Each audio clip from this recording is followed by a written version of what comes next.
फरमाइश आइल बा। हालांकि कोनो तहरा गीत से फरमाइश ना कोई लेके बोलेरवा वाला गावा, लेकिन तू अपने मन से कहता कि बोलेरवा वाला गाना के फरमाइश आवता। जबकि यूट्यूब के माध्यम से रुआ सब देखले हो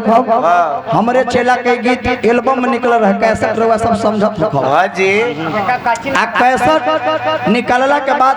2-4 दिन के बाद ये छोटा चोर कहीं का मेरा चेला का गीत चोरा के वो बाराती में गा दिया मंजू मसीहा ब्यास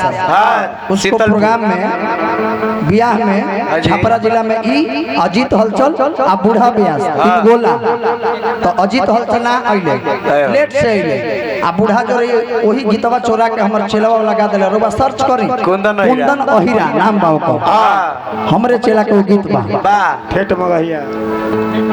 आ यही मगहिया के तो कहतर मगहिया के दहिया साला आ यही मगहिया गीत गा के तू वायरल हो गइल कि तोहर आज रोटी चलता अरे तो तू तो पा गइल रहा न तो ई कहतर के से बड़ी पुरान लय हो भाई बहन लोग गावतारे गुलर पसे गिरले बरतिया गुलर पसे गिरले बरियतियन भड़वन फूटी गइले कोनो से पुरान गीत रहे माई बहन के हिमचिया बैठल सीतल मैया अच्छा रहे कि ना रहे कि ना अब रउए सब बताए कि खुद ल जइए कि एकरा के लजवाबे पड़ी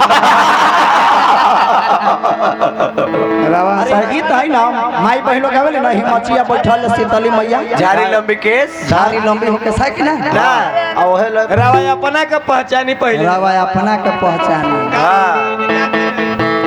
का लेके अइबो का लेके जइबो